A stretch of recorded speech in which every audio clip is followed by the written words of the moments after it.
Teman-teman, pada malam ini kita akan membahas tentang realitas hubungan kita dengan Allah. Tentang realitas hubungan kita dengan Allah. Kita sering memuji-muji Allah dengan lisan kita, tetapi pujian kita itu enggak selaras dengan hati kita. Kita sering berzikir menyebut keagungan Allah dengan kalimat subhanallah, alhamdulillah, Allahu akbar, masya Allah, dan seterusnya. Kita memuji Allah dengan pujian-pujian yang indah, tetapi seringkali pujian itu tidak ada di dalam hati kita. Sehingga saya suka menyebut ini dengan istilah zikir yang agak-agak gombal. Kalau kita ngegombal kepada manusia, kadang dia percaya gitu. Seorang suami ngegombal kepada istri, tulus nggak tulus dia nggak ngerti. Yang penting dia bahagia dengan kata-kata yang indah gitu. Bapak kamu titik kan gitu kan? Selalu kan bapak kamu kan ya. Standar gombal, raja gombal di TV. Bapak kamu tukang parkir ya gitu. Kok tahu? Pasti gitu tuh. Ya soalnya dia sudah memarkirkan hatiku kepadamu gitu. Cewek mungkin gak percaya kali, cuman dia seneng aja dengan kata-kata kayak gitu kan. Atau mungkin ada juga yang percaya, karena dia ngelihat kita kayaknya wajahnya wajah polos, gak ada wajah tampang-tampang pembohong, apalagi playboy gitu ya. Wajahnya polos banget, ada jenggotnya gitu ya, insya Allah jujur kan. Asarus sujud, wah masya Allah. Bisa jadi kita cuma ngegombal, tapi dia nggak tahu karena manusia itu tidak tahu isi hati. Tapi kalau Allah Subhanahu wa taala, A'udzu billahi minasy syaithanir rajim. Wa asirru qawlakum aw ijharu bih innahu alimun bidzatis sudur. Gimana kita mau gombal kepada Allah? Wa asirru qawlakum, kalian sembunyikan kata-kata kalian di dalam hati maksudnya. Awi jaharu bih, atau kalian tampakkan, kita ucapkan dengan lisan. Innahu alimun bidzatis sudur. Allah Maha tahu apa yang ada di dalam hati. Jadi gak akan berhasil ngegombalin Allah tuh gak akan berhasil. Kalau kita gak jujur dengan lisan kita yang sesuai dengan hati kita, itu gak akan terjadi keajaiban dalam hidup kita. Inilah realitas dari hubungan kita dengan Allah. Makanya Allah sering bilang ke kita seolah-olah, kok gitu?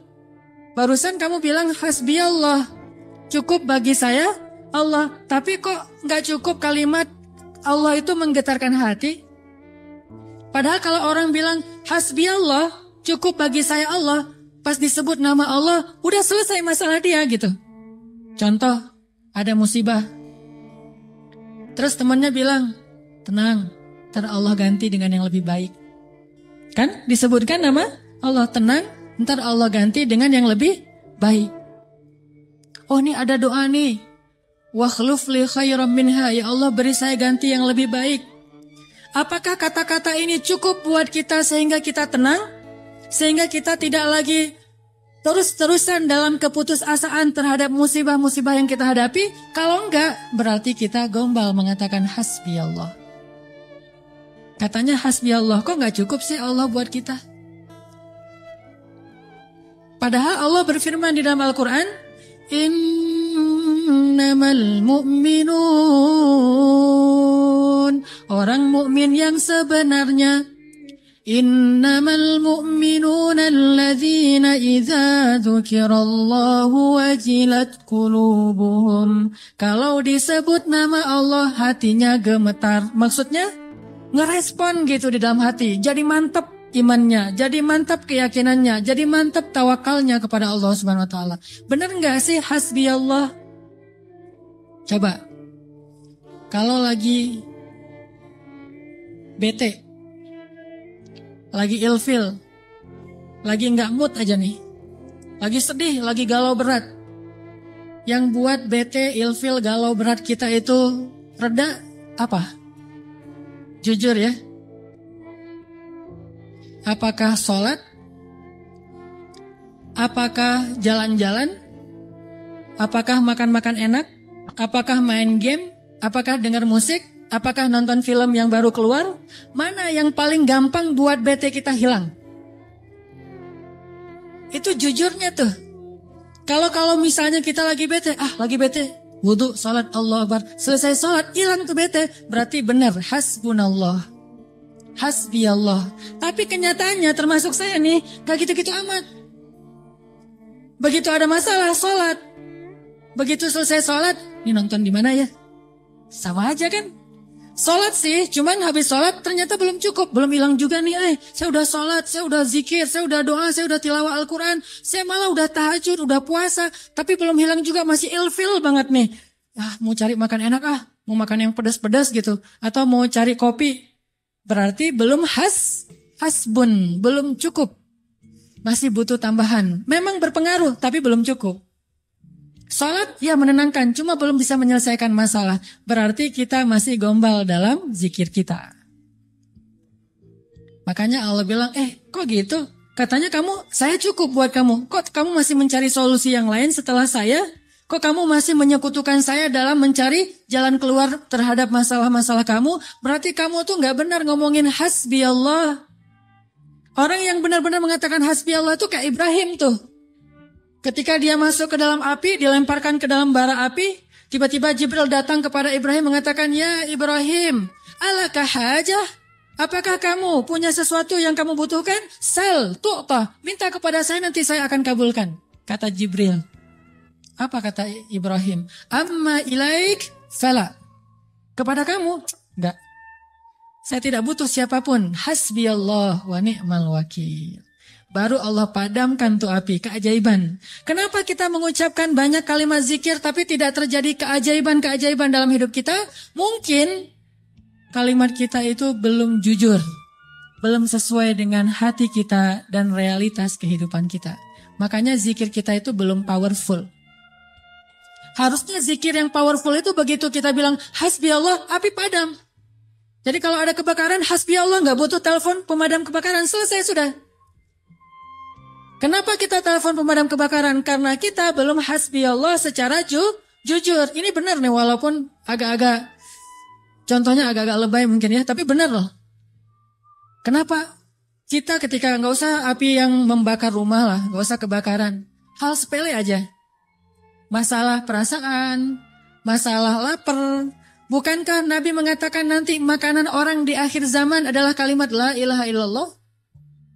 Ini makanan orang di akhir zaman. Ketika muncul Dajjal, makanan kaum muslimin itu adalah la ilaha illallah. Begitu bilang la ilaha illallah, kenyang.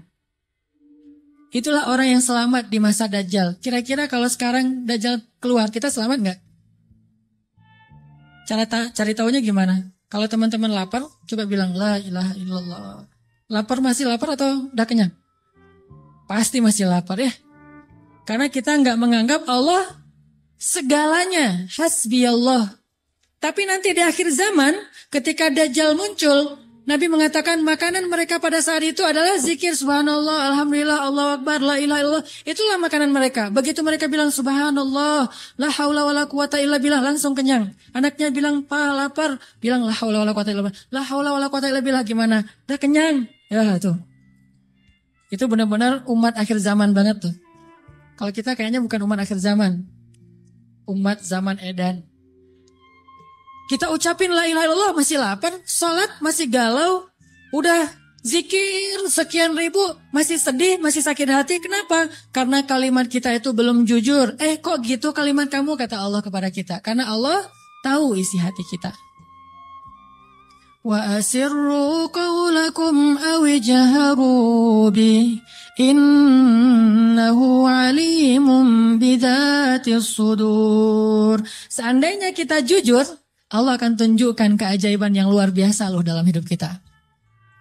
Wa aufu bi'ahdi ufi bi'ahdikum wa iyaya farhabun.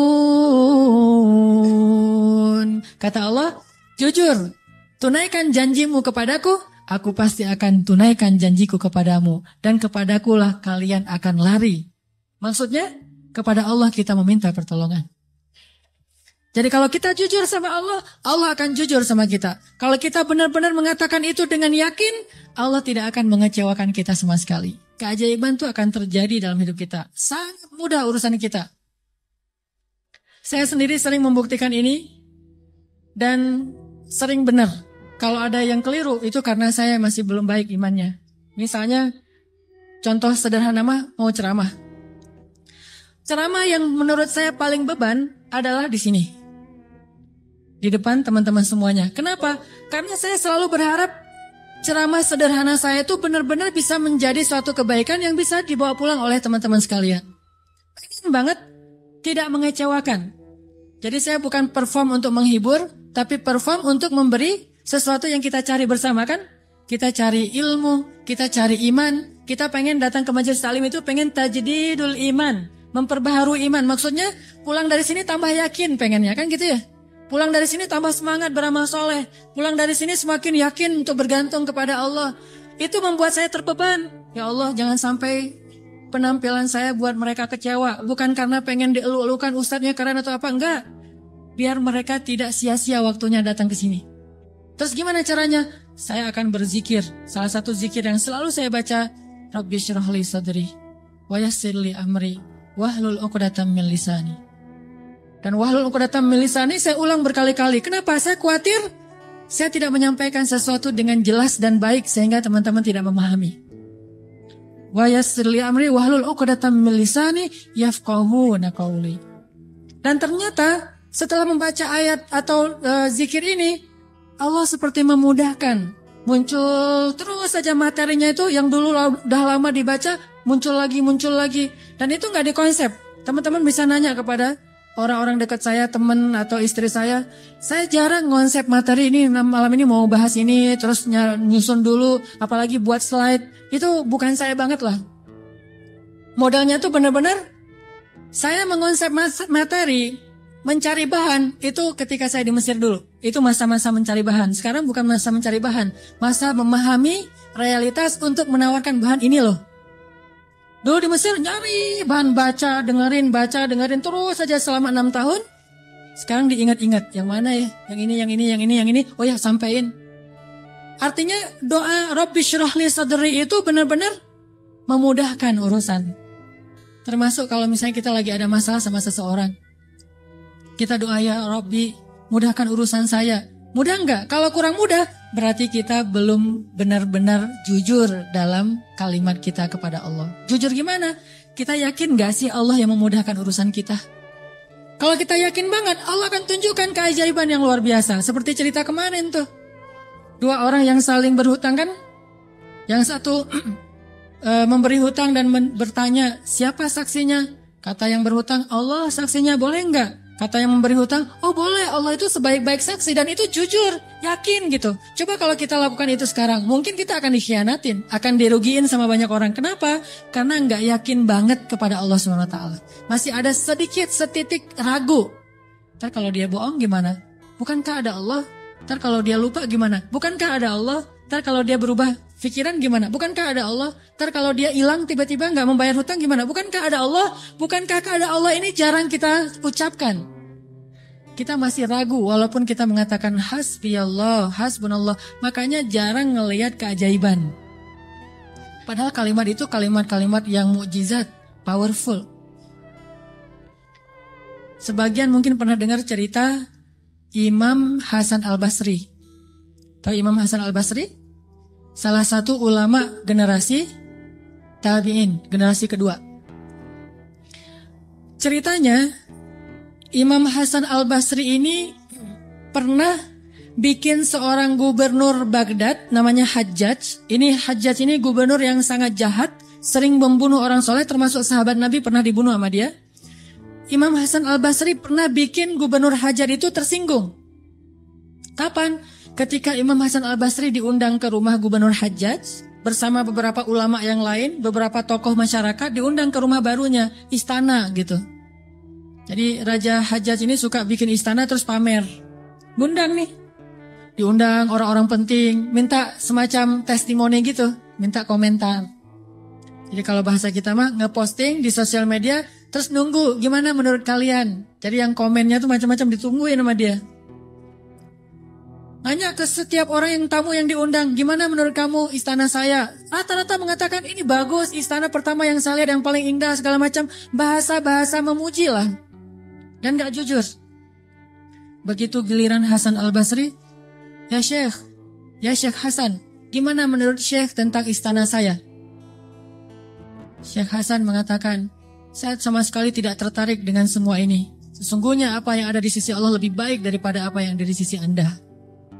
Ini ucapan Hasan Al-Basri. Karena lagi ada acara makan siang kayak gitu, banyak orang Hajjaj menahan emosi. Dia tersinggung banget, marah sebetulnya. Akhirnya udah selesai obrol-obrolan, makan, pulang. Saat pulang, Raja Hajjaj mengutus 2 orang prajurit untuk menangkap Hasan Al-Basri di tengah jalan. Suruh bawa balik lagi ke istana. Mau dia apa? Mau dipancung. Karena dia suka mancung, orang soleh. Tangkap tuh Hasan Al-Basri. Di tengah jalan, didatangi pengawal raja, kemudian dibawa lagi ke istana, mau dipancung. Begitu Hasan Al-Basri berhadapan dengan Hajjaj, Hasan Al-Basri kemudian berdoa di dalam hatinya. Yang tadinya Hajjaj marah besar, pengen bunuh Hasan Al-Basri, pengen memancung Hasan Al-Basri, tiba-tiba pas ngelihat wajah Hasan Al-Basri, Hajjaj ini berubah seperti orang yang kena hipnotis.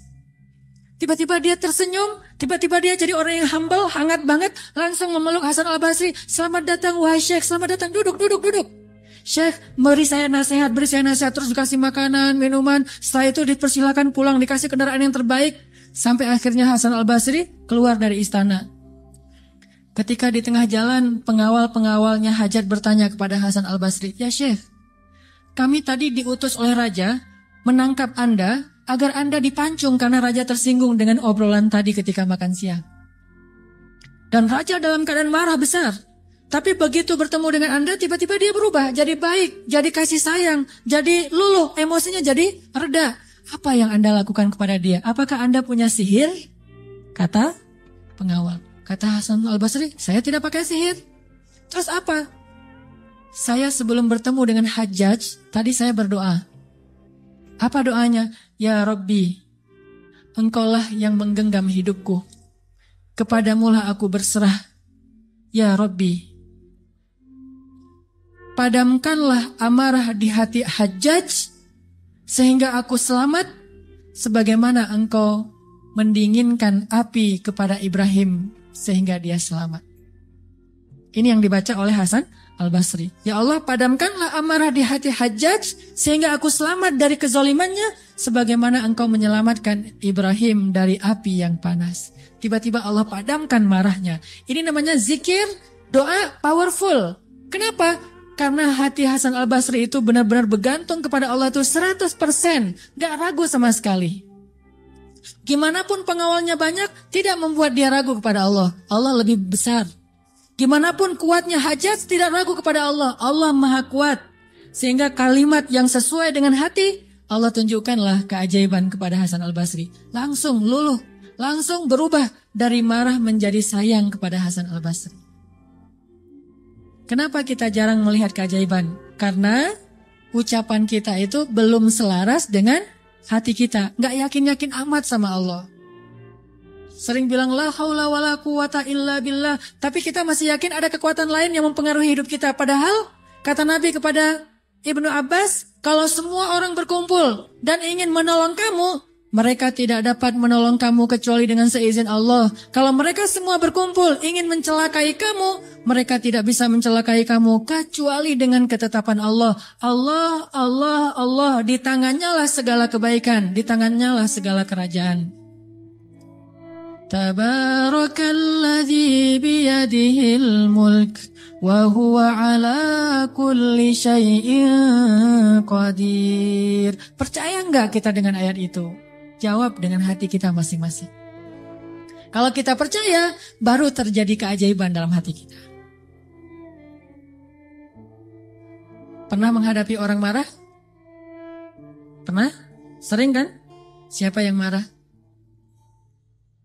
Istri? Tahu gimana kalau istri lagi marah? Oh, belum tahu ya. Ya udah deh, ganti contoh. Orang tua. Saya lupa aja nih kalau saya di hadapan para jomblo fisabilillah. Kalau istri lagi marah, padamkan marahnya itu bukan dengan hadiah dunia dulu. Itu buat kita ragu sama Allah dan mengandalkan materi. Pas marah, tunjukin. Mau ke Lombok, Bali, Jogja, atau Maldives. Pasti dia pilih Maldives tuh. Pas dia pilih Maldives, kita nangis. Kenapa? Dananya gak cukup. Makin marah dia tuh. Jangan nawarin materi dulu untuk meredakan marah seseorang. Karena kita akan bergantung kepada materi itu. Ternyata ampuh. Kalau dia marah, saya kasih tuh brosur. Brosur doang. Kalau lagi marah, nonton yuk. Pelan-pelan reda marahnya, berarti efektif. Nonton cukup bagi saya. Pas lagi marah, ada kafe baru loh, enak tuh makanannya. Terutama tuh misalnya green tea-nya, milkshake tuh paling enak tuh se-Bandung. Reda marahnya, milkshake cukup bagi saya. Kan? Bukan hasbi Allah, hasbiya milkshake. Kenapa bisa gitu? Karena ketika kita mau meredakan marah seseorang itu kita menggunakan materi. Atau menggunakan bahasa-bahasa ngegoda, ngerayu, gombal tadi. Tapi kan lama-lama agak-agak habis juga ya bahan menggombal ya. Harus buka. Jadi teman-teman bisa ke Gramedia mungkin beli buku dengan judul Kumpulan Gombal-Gombal Efektif. Udah teruji. Banyak yang menggunakan gombal ini dan berhasil meredakan amarah. Mungkin. Tetapi itu berarti kita tidak mendapatkan yang paling luar biasa. Sehingga suatu saat kita akan kewalahan sendiri. Berapa sering kita bisa memberikan materi. Memberikan brosur. Memberikan kafe. Memberikan nonton. Memberikan hiburan. Entertain segala macam. Berapa sering. Coba sesekali ketika menghadapi seseorang yang marah, andalkan Allah. Pas mau ketemu orangnya, Ya Rabbi, Ya Rabba Ibrahim, wahai Tuhan Ibrahim, padamkanlah amarah istri saya, sebagaimana engkau memadamkan api bagi Ibrahim. Terus temuin, kalau masih marah, ya Allah astagfirullahaladzim, berarti saya belum jujur nih, masih belum yakin sama Allah, istighfar lagi, ya Allah padamkan. Masih marah, ya Allah padamkan. Terus saja sampai yakin. Kalau kita yakin itu berubah loh, benar-benar berubah. Kalau nggak bisa langsung bertahap, tergantung iman. Ada orang yang imannya baru redam amarah seseorang itu 1 jam, berarti imannya iman 1 jam. Ada yang setengah jam, ada yang 10 menit, ada yang begitu ketemu berubah langsung. Sampai orang yang marah itu juga terheran-heran. Kenapa ya? Saya tadi sebetulnya lagi sebel banget sama kamu, tapi pas melihat kamu jadi berubah, kenapa ya? Karena Allah. Ini mah masalah iman. Bukan masalah fasihnya mengucapkan hasbi Allah. Semua kita mah yang namanya hasbi Allah pasti fasih. Apalagi sadaqallah itu paling fasih tuh. Sadaqallahul azim itu fasih banget. Kenapa? Apalagi baca 1 juz pengen sadaqallah cepet-cepet kan? Itu fasih. Bismillah fasih hasbi Allah. Insya Allah tahsin hasbi Allah wa ni'mal wakil. Malah kita kadang-kadang kalimat hasbi Allahnya tuh lebih keren daripada sahabat loh. Kalau sahabat kalimatnya cuma gini, hasbunallah wa ni'mal wakil. Kalau kita, hasbunallah wa ni'mal wakil, ni'mal maula wa ni'man nasir. Coba lihat, panjangan siapa ucapannya? Panjangan kita kan? Sahabat mah cuma sedikit, Ibrahim lebih sedikit lagi, hasbi Allah, segitu doang. Kita rame, jangan cuma hasbi Allah, tambahin dong, jangan terlalu irit-irit dalam berzikir. Rame aja di broadcast soal panjang pendeknya zikir, tapi dua-duanya gak powerful, gak ngaruh. Yang bilang hasbi Allah wa ni'mal wakil sama aja. Yang bilang hasbi Allah wa ni'mal wakil, ni'mal maula wa ni'man nasir. Diulang 33 kali. Tapi gak ngaruh, kenapa? Karena gak jujur. Hanya fasih di lisan, tetapi tidak fasih di hati. Harusnya kayak Imam Hasan Al-Basri. Begitu dia katakan demikian, doanya langsung berubah. Termasuk doa tadi, Allahumma ajurni fi musibati wa khluf li khairan minha, ya Allah, beri saya pahala dalam musibah saya, beri saya ganti yang lebih baik. Selama apa sih Allah kasih kita ganti? Di situ kita bisa mengukur keimanan kita. Kalau begitu kita berdoa langsung dapat ganti, itu imannya ajaib tuh. Kalau kita berdoa tunggu gantinya sebulan kemudian, itu imannya standar. Kalau kita udah berdoa tapi nggak diganti-ganti, berarti kita bermasalah. Gak yakin-yakin amat sama Allah. Pengen gak begitu berdoa langsung Allah menunjukkan keajaiban? Kita pengen aja gak berani ya. Karena kita gak percaya bisa. Kita mau mengatakan pengen, itu aja kita nggak berani karena menganggap itu nggak realistis. Masa sih bisa? Bisa kalau kita yakin kepada Allah. Kalau kita nggak yakin, kalau kita bilang nggak bisa, kalau kita ragu bahwa Allah bisa menunjukkan ajaib kepada kita dalam hitungan detik, terus kemana kalimat kun fayakun? Masalahnya kita nggak yakin untuk bilang pengen. Begitu doa langsung Allah kabulkan. Itu aja kita ragu. Kenapa? Kita nggak percaya itu bisa terjadi dalam hitungan simsalabin abrakadabra. Kita nggak percaya itu bisa terjadi dalam satu kalimat kun. Makanya tidak ada kun dalam hidup kita. Gimana caranya? Belajar yakin kepada Allah seutuh-utuhnya. Masih ingat juga dengan kisah seorang bapak datang kepada Rasulullah curhat dan minta tolong. Dia bilang, ya Rasulullah, putra saya ditawan oleh musuh. Dan mereka meminta tebusan 100 dinar. Kalau saya nggak ngasih uang 100 dinar, putra saya akan dipenggal, akan dibunuh ya Rasulullah. Sedangkan saya orang miskin.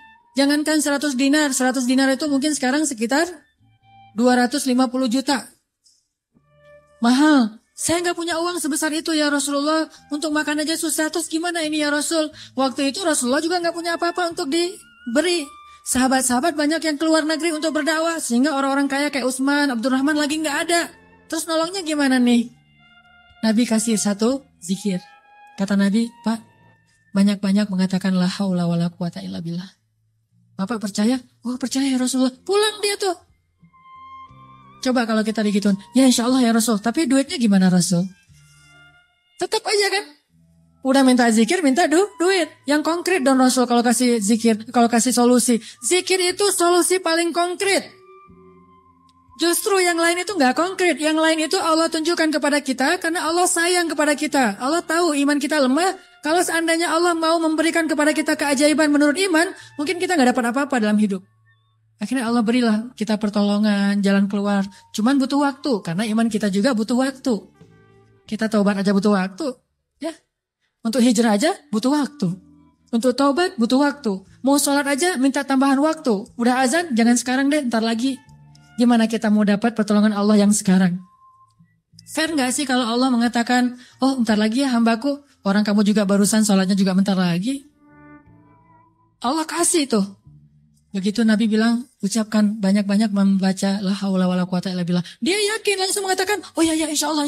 Yakin gitu, akan terjadi keajaiban. Bukan, ada Utsman gak Rasul? Enggak. Abdurrahman bin Auf rumahnya di mana ya? Enggak nanya-nanya orang kaya. Udah aja yakin. Pulang dia tuh. La haula wala quwata illa billah. La haula wala quwata illa billah. La haula. Artinya apa? Tidak ada daya dan upaya dari makhluk. Allah lah yang maha kuasa. Pulang ke rumah, istrinya nungguin. Pak gimana? Udah ketemu Rasulullah. Dapat solusinya, dapat uang pinjaman dari siapa? Enggak. Terus gimana? Nabi ngasih kita solusi yang lebih baik daripada itu. Apa? Ucapkanlah la haula wala quwata illa billah. Istrinya enggak protes, langsung bilang, oh ya. Langsung la haula wala quwata illa billah. Berdua tuh la haula wala quwata illa billah.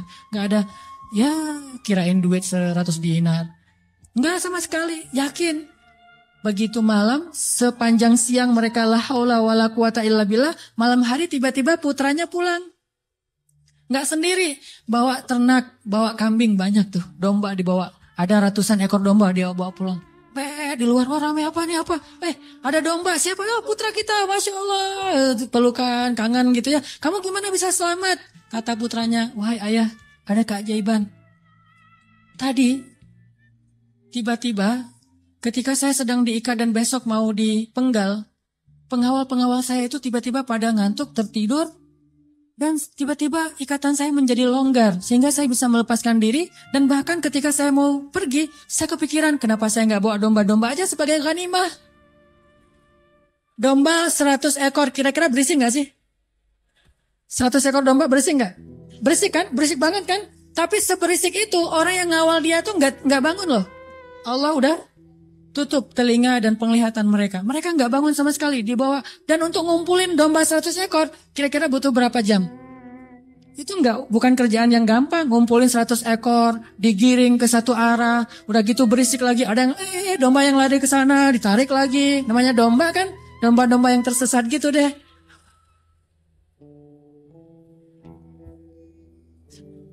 Gimana coba? Tapi pengawalnya nggak bangun sama sekali sampai ke rumah. Pengawalnya mungkin belum bangun, atau mungkin nggak akan bangun lagi kali.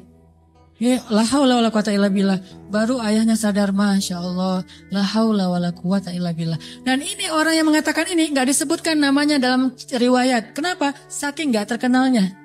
Berarti orang biasa banget. Tapi orang biasa dengan keyakinan yang luar biasa, Allah akan tunjukkan keajaiban yang luar biasa. Jadi jangan bilang, itu mah Umar, itu mah Utsman, itu mah Abu Bakar. Ini nggak ada namanya malah. Cuma disebut ja'a rajulun, ada seorang laki-laki datang kepada Rasul, gitu doang. Tapi Allah tunjukkan keajaiban yang luar biasa. Kenapa? Imannya. La haula wala quwata illa billah. Sehingga anaknya datang membawa domba, jadi kaya raya. Sama juga dengan cerita Fatimah bintu Rasulillah. Pasti tahu ceritanya. Karena Fatimah capek di rumah, gak ada pembantu, Ali sering berjihad, akhirnya dia ngurus anak sendiri, anaknya laki-laki lagi, namanya anak laki-laki, bukan bandel, emang dia aktif gitu. Akhirnya Fatimah ngerasa agak berat nih kalau harus ngurus semuanya sendiri, gak punya pembantu. Datanglah ke rumah ayahnya, ayah ya Rasulullah, ayah tahu keadaan rumah tangga saya bersama Ali. Ali orang yang sibuk bekerja, membela agama Allah, berdakwah, berjihad. Saya sendiri di rumah gak ada pembantu, boleh gak minta seorang pembantu dari rumah ayah? Kan banyak pembantu Rasulullah yang jadi relawan tuh. Kata Rasulullah, ya Fatimah, mereka itu bukan pembantuku tetapi pembantu kaum muslimin. Jadi gak mau dikasih kepada urusan keluarga. Maka pulanglah Fatimah. Oh ya ayah gak apa-apa, pulang nih bersama Ali, gak dapat apa-apa. Nabi kan gak enak hati, karena Nabi sayang banget dengan putrinya ini, putri kesayangan Nabi banget di antara putri-putrinya, Fatimah Az-Zahra. Akhirnya Nabi menyusul Fatimah ke rumahnya. Assalamualaikum, waalaikumsalam, dibukain pintu. Ya Fatimah, ya Ali, la tahzana, janganlah kalian bersedih. Mau aku kasih yang lebih baik daripada pembantu? Oh apa ayah? Kirain robot-robotan atau apa gitu ya. Pembantu yang dalam bentuk robot kan tinggal beli baterai aja tiap bulan. Atau dicas gitu. Apa ya ayah yang lebih baik daripada pembantu? Kita tahu. Kata Rasulullah sebelum tidur, bacalah zikir ini, ayat ini, maka insya Allah itu lebih baik daripada pembantu. Mereka protes nggak? Oh ya, sami'na wa ata'na. Diamalin tuh, nggak pernah tinggal. Dan selamanya mereka nggak punya pembantu, tapi nggak pernah mengeluh lagi. Allah berikan mereka jalan keluar. Jalan keluarnya adalah dikuatkan hati dan kesabarannya. Itu keajaiban. Kenapa kita udah berdoa tapi hati kita masih lemah? Karena kita tidak berdoa dengan hati, tapi kita berdoa dengan kok gitu?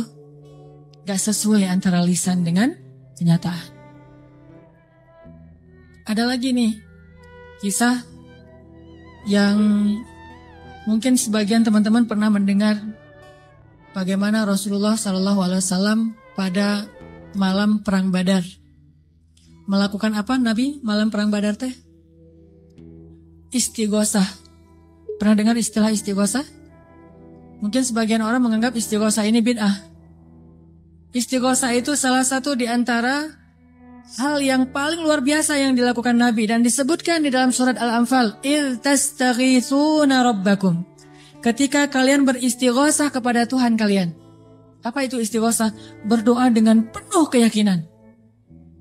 Malam sebelum terjadi perang Badar, semua para sahabat itu tidur. Dan luar biasanya tidurnya juga sampai mimpi lah gitu. Mimpinya apa? Mimpi basah. Ini serius. Jadi semua sahabat pada malam itu digoda oleh setan sehingga mereka mimpi basah, dan ketika bangun dari tidur mereka harus mandi junub tapi tidak ada air. Akhirnya Allah turunkan hujan. Pada mandi di bawah hujan semuanya sambil bertakbir. Pada malam itu cuma 2 orang yang gak tidur, Rasulullah dan Abu Bakar As-Siddiq. Ngapain? Doa kepada Allah. Salah satu yang terekam dalam sejarah di antara doa Nabi pada malam perang Badar apa? Ya Allah, seandainya besok kami semuanya terbunuh, maka saya khawatir tidak ada lagi orang yang menyebut namamu di muka bumi. Tolonglah hamba-hambamu ini ya Allah. Terus berdoa dan mengangkat tangannya tuh gak gini. Tapi ngangkat tangannya tuh gini. 2 tangan. Tapi berdoa dengan mengangkat tangan setinggi-tinggi. Nabi gitu. Terus berdoa kayak gitu sampai syal Nabi jatuh, ditaruh lagi oleh Abu Bakar. Jatuh dan menangis sampai basah janggutnya Rasulullah SAW yang mulia. Kemudian Abu Bakar yang sedih mengatakan, ya Rasulullah, hasbuk, hasbuk. Cukup ya Rasulullah, Allah sudah mendengar doamu, cukup. Nabi gak cukup-cukup, terus saja berdoa. Apa yang terjadi besok? Allah utus malaikat ribuan untuk menolong Rasulullah dan para sahabat. Dan kita lihat hasil perang Badar. Bukan karena dia Rasulullah, tapi karena imannya adalah imannya seorang Rasulullah. Kalau kita punya iman minimal dekat atau mirip dengan imannya seorang Nabi, Allah akan tunjukkan mukjizat yang mirip dengan seorang Nabi yang disebut dengan karomah. Itulah keajaiban. Jadi bukan mustahil. Kalau kita tidak pernah melihat keajaiban, itu pasti karena kita masih belum selaras antara lisan dengan hati kita.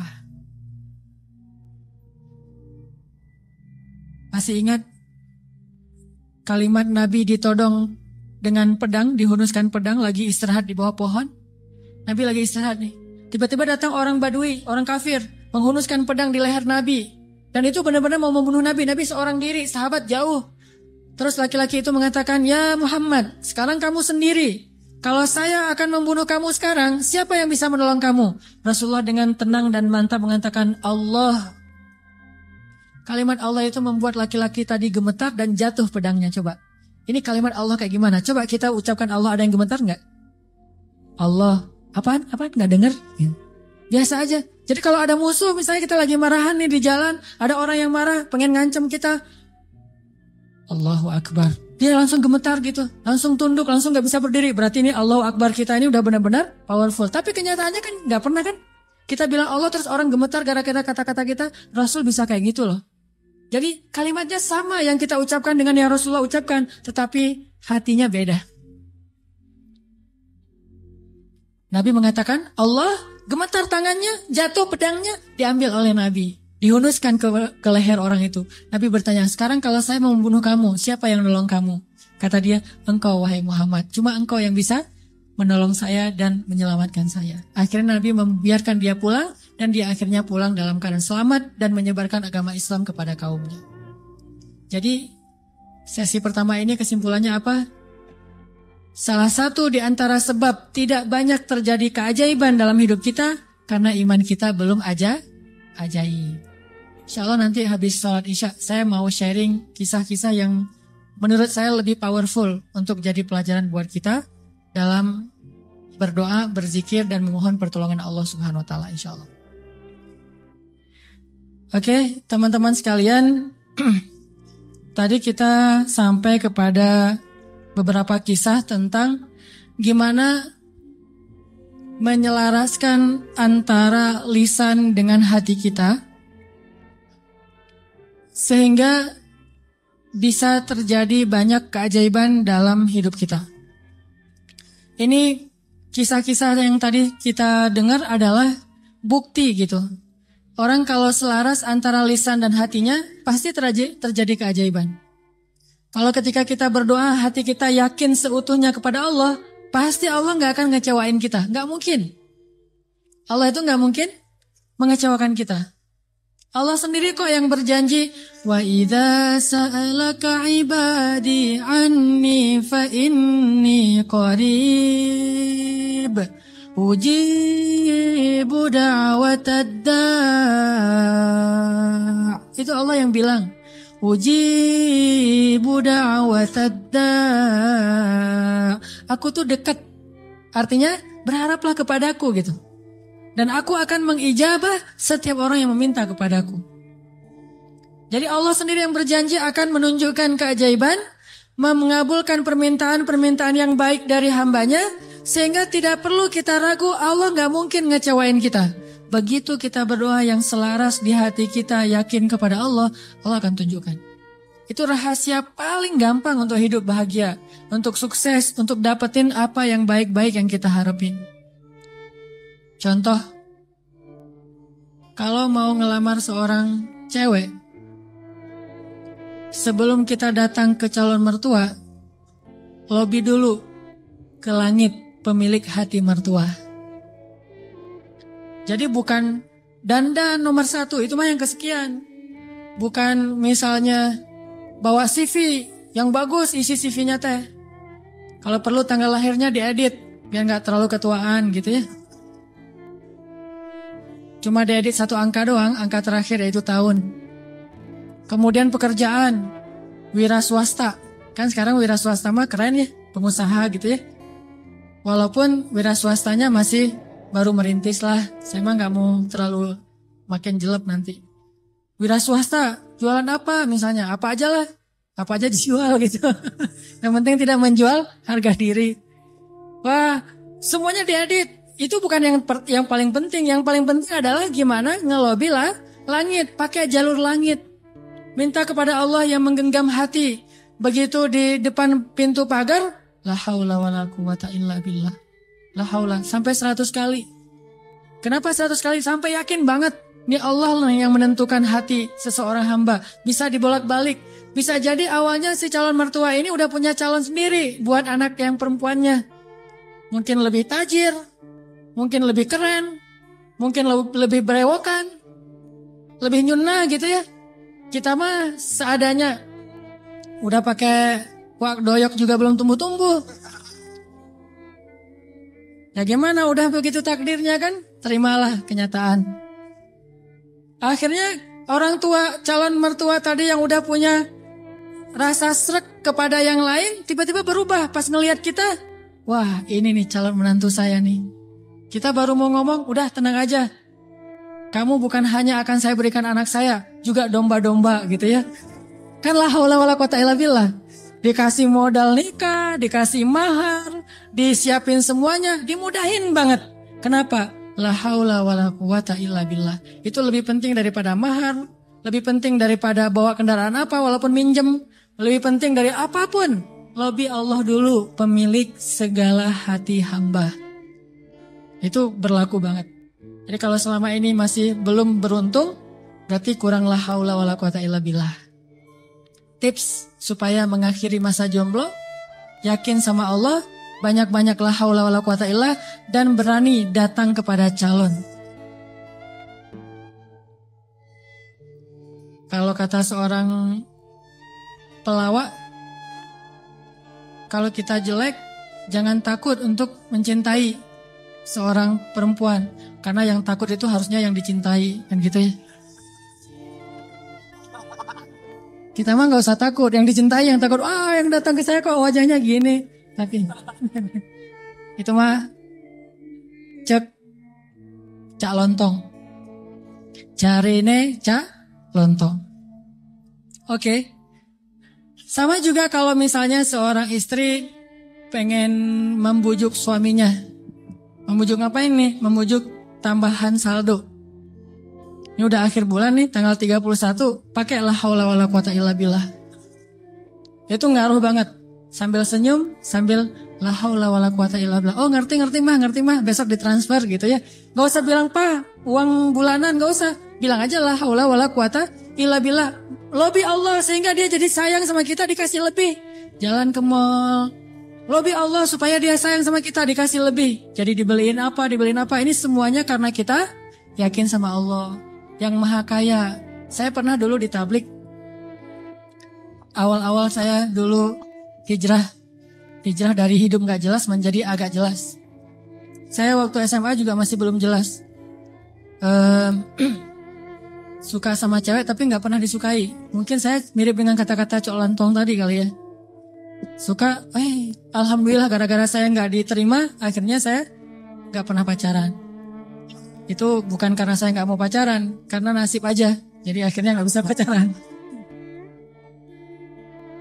Nah, pas sudah jelas gara-gara datang jamaah tablik berdakwah di sekolah saya, akhirnya saya masuk ke tablik yang khusus 3 hari, 40 hari. Di tablik itu ada pelajaran tauhid yang menurut saya bagus ya, inspiring gitu. Kalau kita lagi makan nih, kan makannya tuh rame-rame tuh, pakai talam gitu kan, makan rame-rame. Terus ada petugas khidmat namanya yang ngasih-ngasih lauk, nasi, ikan segala macam. Jadi SOP di tablik, kalau kita lagi makan, mau minta tambahan makanan, nasi, ikan atau lauk, itu nggak boleh minta kepada yang khidmat. Kita ngomong, Allah, ikan, Allah, datang tuh ikannya. Wah ini ikan, Masya Allah, Allah kasih datang ikan. Di situ belajar tauhid tuh. Ternyata kuahnya kurang. Allah, kuah, Masya Allah, kuah, Masya Allah. Datang tuh kuah tuh. Soalnya orangnya dengerin gitu ya. Tapi walaupun ini agak-agak menurut sebagian orang aneh, justru di situ kita belajar yakin sama Allah. Makanya saya sering cerita, awal-awal saya dapat hidayah ke tabligh itu, lagi mau main bola, keluar dari sholat asar di masjid, bukan keluar sholat asar, lagi main bola depan masjid. Masjid di Aceh itu kan luas-luas, selamanya bisa main bola. Ada orang main bola, ada sapi yang lagi ngerumput, karena saking luasnya halaman masjid. Udah gitu, lagi main bola dipanggil sama seorang jamaah tabligh dari Pakistan. Dia nyebutnya Maulana gitu. Orang tabligh kan kalau udah level ilmu tertentu disebut Maulana. Maulana ini manggil saya. Come here gitu. Saya datang. Saya waktu itu masih anak muda gak jelas gitu. Duduk di sebelah dia. Dia tanya. Dia tunjuk-tunjuk ke langit gitu. Gak bisa bahasa Indonesia. Saya bilang, kenapa? Oh, langit. Saya bilang, langit Allah cipta, kata dia. Terus tunjuk ke pohon. Saya bilang, pohon Allah cipta. Dia tahu bahasa Indonesia cuma satu kalimat, Allah cipta. Pohon Allah cipta. Saya tunjuk anak-anak, dia nunjuk anak-anak. Oh, orang Allah cipta. Itu aja selama setengah jam. Begitu setelah setengah jam Allah cipta. Tiba-tiba saya ngerasa kayak ada yang masuk ke dalam hati saya tuh sejuk banget.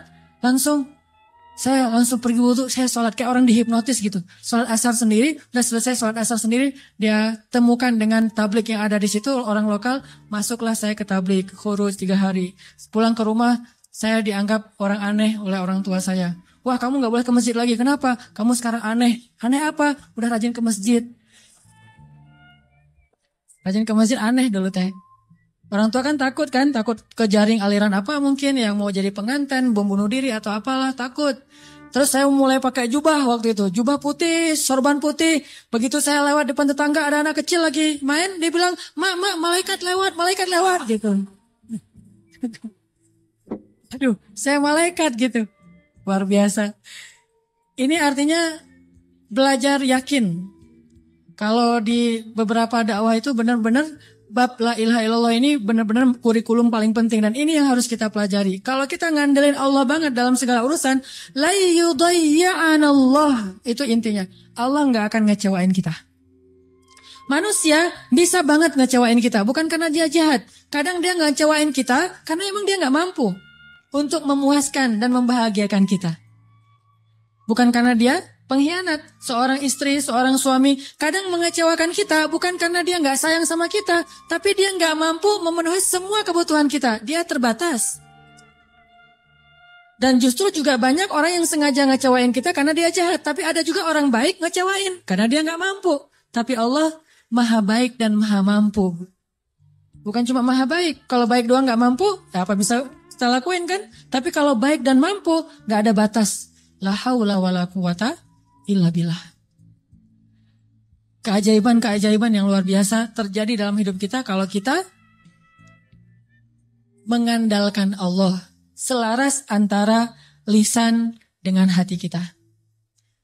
Saya pengen nanya ke teman-teman. Teman-teman pernah lupa? Sering ya? Lupa apa misalnya? Lupa diri. Kadang kita perlu lupa. Ngelupain mantan. Baper ya. Karena lupa ini adalah solusi.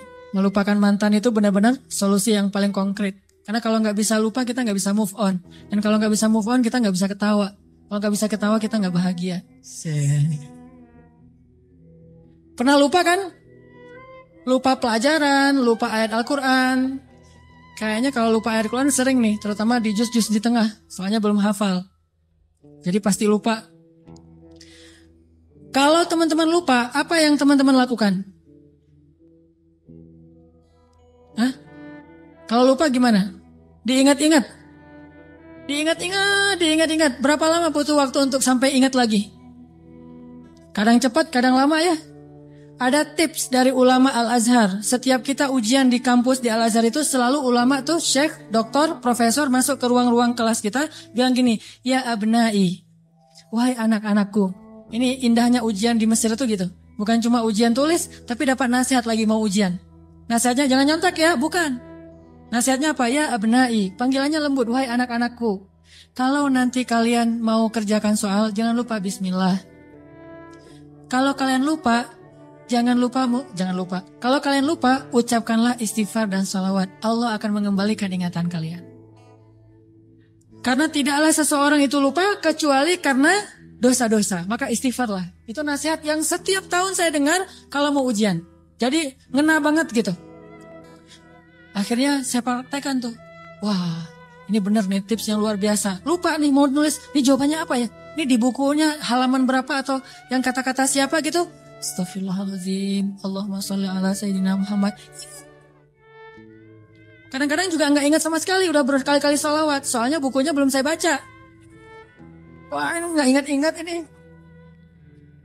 Kan ada masa-masa iman naik dan turunnya. Kalau lagi turun buku nggak dibaca, pede banget baca judul-judul doang gitu. Baca daftar isi. Jadi cara belajar cepat tuh baca daftar isi. Nanti kurang lebih kayak gitulah dikarang-karang aja gitu. Akhirnya nilainya harus di remedial diulang.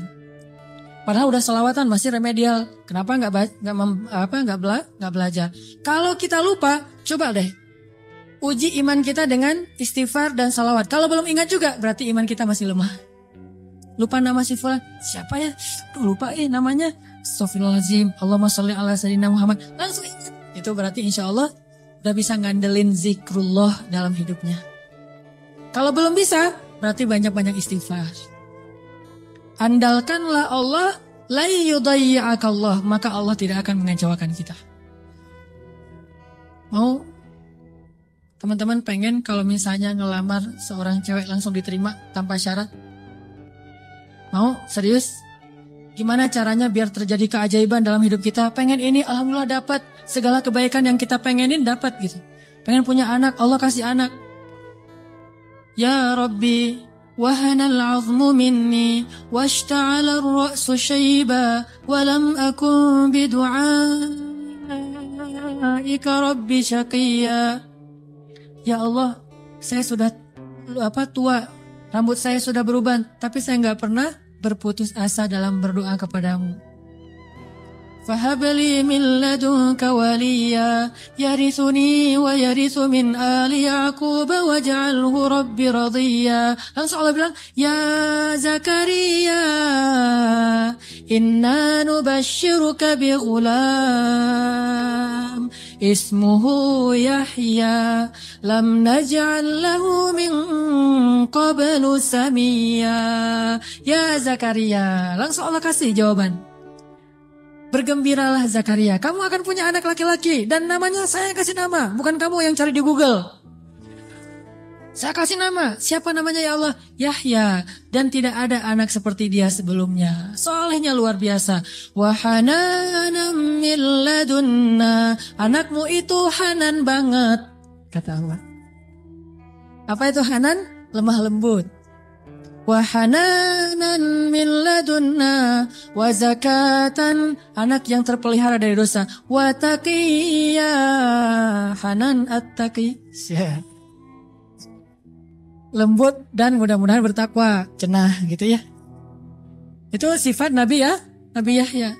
Wa barram biwalidayhi, berbakti kepada kedua orang tua. Tuh, Allah langsung kasih sifat-sifatnya, bukan cuma anak terus terserah orang tuanya, enggak. Allah udah beri dia sifat yang sangat mulia. Dari apa itu? Dari yakin. Belum pernah kecewa dalam berdoa. Padahal berdoanya tuh lama loh, tapi nggak pernah kecewa. Dan Allah tunjukkan betapa Allah tidak mengecewakan hamba-hambanya. Wa barran biwalidayhi wa lam yakun jabbaran 'asiyya. Dia anak yang berbakti, tidak pernah berlaku kasar dan tidak pernah berbuat dosa. Bayangin, anak gak pernah berbuat dosa sampai akhir hayatnya. Yahya alaihissalam.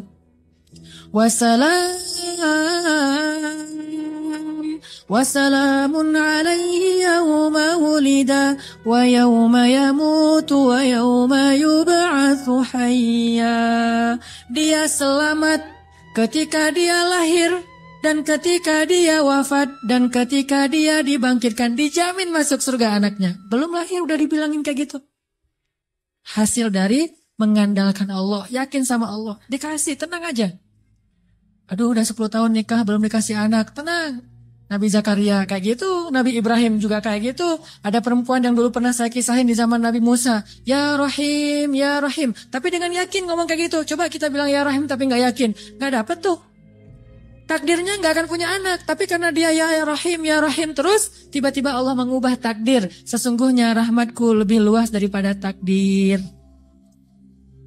Andalkan Allah. Gimana caranya biar kita dapat keajaiban? Buat Allah percaya sama kita. Itu tips yang paling penting. Buat Allah percaya sama kita. Kalau Allah udah percaya, udah selesai. Kalau Allah udah radhiyallahu an, Allah udah ridha, Allah udah percaya, Allah udah mengatakan kita siddiqun. Apa itu siddiq? Orang yang benar. Berarti Allah akan tunjukkan banyak sekali kebaikan dan keajaiban dalam hidup kita. Buat Allah percaya sama kita. Sehingga Allah menyebut kita orang yang benar. Ulaika humus shadiqun. Dia itu orang yang benar. Wadhkur fil kitabi Ibrahim innahu kana siddiqan nabiyya. Ibrahim itu hambaku yang siddiq. Wadhkur fil kitabi Idris innahu kana siddiqan nabiyya. Hambaku Idris itu adalah hamba yang siddiq. Makanya Allah tunjukkan banyak keajaiban. Idris meninggalnya di mana? Wa rafa'nahu makanan 'aliyya. Kami angkat Idris ke tempat yang tinggi, yaitu ke langit kelima. Jadi ceritanya malaikat maut datang kepada Idris, pengen nyabut nyawa Idris. Kata Idris, wahai malaikat maut, jangan cabut nyawa saya sekarang. Terus gimana? Saya minta waktu gitu. Akhirnya malaikat maut ini mengatakan, saya tidak bisa memberi kamu waktu. Kalau perlu kamu naik aja ke langit. Begitu dia naik ke langit 5, kata malaikat maut, disinilah ajalmu. Sehingga Nabi Idris itu meninggalnya bukan di bumi. Kuburannya itu bukan di tanah. Kuburannya itu di langit. Satu-satunya manusia yang diwafatkan di langit adalah Idris. Sedangkan Isa belum wafat. Kalau Idris diangkat ke langit dan diwafatkan. Isa diangkat ke langit dan Allah biarkan sampai nanti akan datang kembali di akhir zaman. Kalau Idris wafat, cuma wafatnya di langit. Coba. Keajaiban. Kenapa? Innahu kana siddiqan. Karena dia siddiq, Allah percaya, Allah kasih dia keajaiban. Begitu juga dengan Ibrahim. Gimana cara Ibrahim buat Allah percaya sama Ibrahim? Sehingga ketika Ibrahim dalam keadaan terdesak, Allah kasih keajaiban. Ya nar, kuni bardan wa salaman ala Ibrahim. Wahai api, jadilah kamu sejuk dan selamat bagi Ibrahim. Langsung sejuk, apinya membara-bara sampai kayu bakarnya habis, tapi Ibrahimnya dalam keadaan selamat. Kayak di ruang AC. Kenapa? Karena Allah udah percaya sama hatinya Ibrahim. Gimana cara Ibrahim membuktikan dan membuat Allah percaya kepada dia? Nabi Ibrahim membuktikan itu di waktu-waktu yang sulit, bukan di waktu yang mudah. Jadi bukan hanya dengan sholat Allah akan percaya sama kita. Tapi ketika kita dapat masalah, siapa yang kita andalkan? Kalau kita mengandalkan Allah dan senantiasa kayak gitu dalam kesabaran, tidak berputus asa kepada Allah, yakin Allah gak akan ngecewain kita, Allah akan percaya sama kita. Dan saat Allah percaya, Allah tunjukkan keajaiban. Nih kisah Ibrahim yang luar biasa yang dulu sering kita baca. Ibrahim itu by the way orang mana? Orang mana Ibrahim teh? Orang Irak. Ibrahim aslinya dari Irak. Dari Basrah. Mirip dengan Imam Hasan al-Basri, Basrah. Jadi Ibrahim itu orang Irak. Lalu berdakwah di Irak di usia 17 tahun tuh udah mulai kayak kita lah, anak ABG tapi udah hijrah. Hijrah pemikiran tapi bukan hijrah dari dosa kepada yang baik. Hijrah pemikiran. Dari awalnya mikirnya macam-macam, agak liar gitu. Wah ini Tuhan saya, yaitu matahari. Ini Tuhan saya, yaitu bulan. Ini Tuhan saya, yaitu bintang. Kan liar ya. Sampai akhirnya ini semuanya tenggelam. Tuhan saya adalah pencipta semua ini. Dan di usia segitu beliau ditaruh di dalam api dan yakin banget kepada Allah. Dia punya seorang ayah namanya Azar. Azar ini seniman nyeleneh. Kalau seniman doang masih mending kan? Ini udah seniman nyeleneh. Kalau seniman doang dia dengan artnya, dengan seninya itu hak dia. Tapi ketika dia nyeleneh, gimana? Dia membuat patung lalu menyuruh orang untuk menyembah patung buatannya. Dan dia juga tokoh agama yang ngajarin cara nyembah patung buatannya, ngajarin doa-doanya, sehingga orang menyembah patung buatan Azam. Lalu dia punya kedudukan di sisi rajanya, Namrud. Sehingga ketika anaknya berdakwah di sana, kedudukan Azar ini terancam. Akhirnya dia diusir. Ibrahim diusir dari Irak, disuruh pergi atau dibunuh. Akhirnya berangkatlah Ibrahim bersama 2 orang. Satu istrinya yang terkenal sangat cantik. Sampai para ulama mengatakan, belum pernah Allah menurunkan seorang wanita cantik di muka bumi secantik Sarah.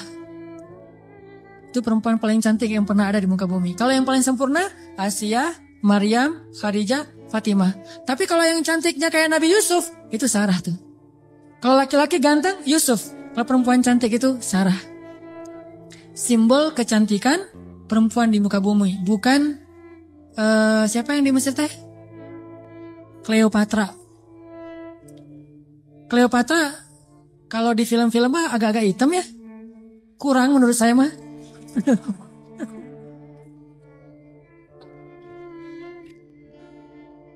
Kalau Sarah itu benar-benar cantik tuh. Simbol kecantikan wanita di muka bumi.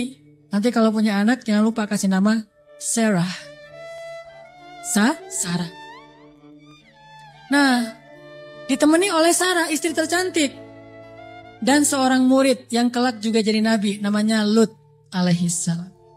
Lut masih muda, masih ABG, baru belajar kepada Ibrahim. Jalan nih bertiga, dari Irak menuju ke Palestina. Di tengah jalan, lewat Mesir, Raja Mesir jatuh cinta kepada Sarah, namanya juga cewek cantik. Untung gak ada adegan ngiris tangan kayak Yusuf ya. Ngeliat Sarah, wah gitu, enggak. Karena dia bukan nabi, tapi cantik banget. Sampai raja aja yang di Mesir banyak cewek cantik, tapi masih jatuh cinta kepada Sarah. Saking cantiknya Sarah. Begitu tahu Sarah adalah istrinya Ibrahim, akhirnya raja jadi segan, gak berani. Soalnya Ibrahim terkenal dengan kebijaksanaannya, kearifannya, ilmu yang luas. Sehingga lama-lama malah rajanya merasa takjub kepada Ibrahim.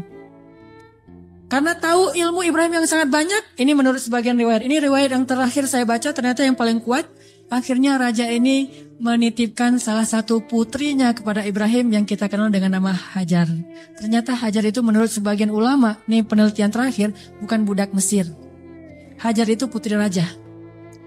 Raja ini punya puluhan anak dari banyak istri karena mereka tidak ada syariat, tidak ada 1, 2, 3, masna wa thulatha wa ruba'. Adanya asyarah, isyrun, salasun, 10, 20, 30. Istrinya banyak gitu. Sehingga anaknya ratusan. Salah satu di antara anaknya yang perempuan, putrinya namanya Hajar. Dan Hajar ini putri kesayangan Raja Mesir.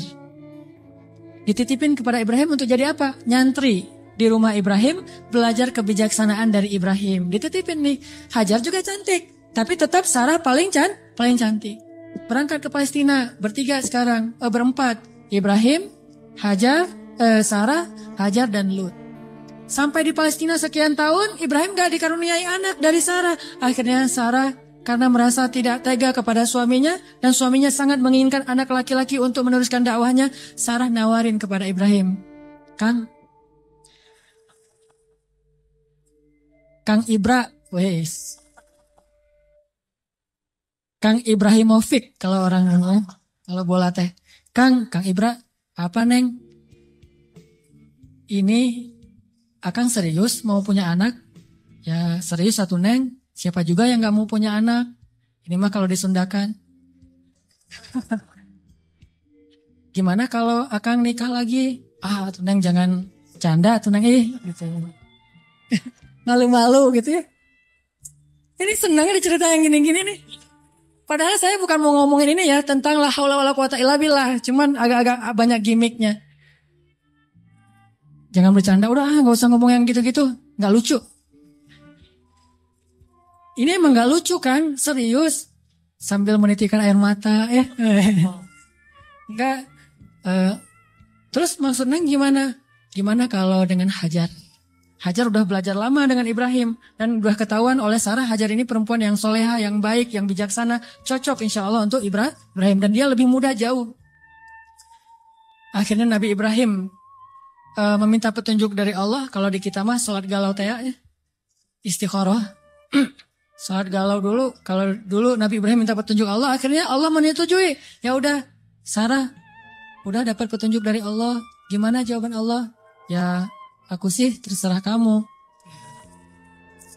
Atau aku sih yes, nggak tahu kalau kamu gitu ya. Ya udah, kalau Mas Anang yes, saya juga yes gitu. Akhirnya yes, nikah nih sama Hajar. Udah nikah sama Hajar, langsung Hajar mengandung anak Ismail.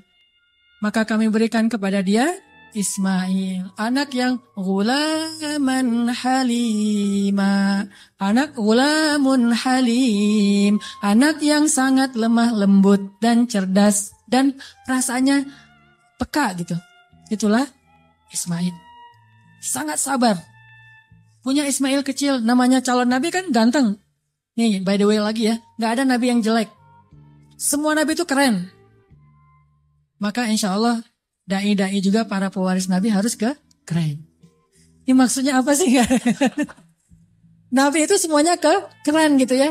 Jadi jangan pernah ngebayangin ada nabi yang biasa-biasa aja, tua, jelek. Semua nabi itu keren-keren karena dia dutanya langit. Kita duta produk aja cari artis yang paling keren kan? Apalagi Allah nyari dutanya langit. Keren. Ismail kecil tuh udah luar biasa. Aura kenabiannya tuh udah kelihatan. Sehingga akhirnya membuat Sarah. Ini mungkin ada benarnya juga. Kata orang dulu. Kalau pengen punya anak. Maka suaminya suruh nikah lagi. Punya anak nanti kepancing. Yang pertama akan punya anak. Ternyata Sarah akhirnya hamil juga kan? Nah Ismail kecil. Ibrahim senang banget punya anak laki-laki. Digendong-gendong kayak Nabi Muhammad aja. Naik ke atas punggungnya. Dibawa kemana-mana. Dibangga-banggakan kepada orang. Ini anak saya laki-laki. Ismail anaknya Hajar segala macam. Dan banyak tetangga memuji-muji Hajar. Nah ini nih. Masalahnya bukan di suami istri. Tapi di tetangga. Yang bikin istrinya cemburu. Sarah mah pasti awalnya niatnya baik.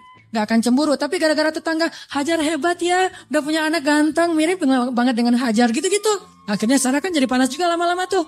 Nah wajar akhirnya Sarah mengusulkan janganlah tinggal dengan serumah dengan saya udah gak tahan. Hening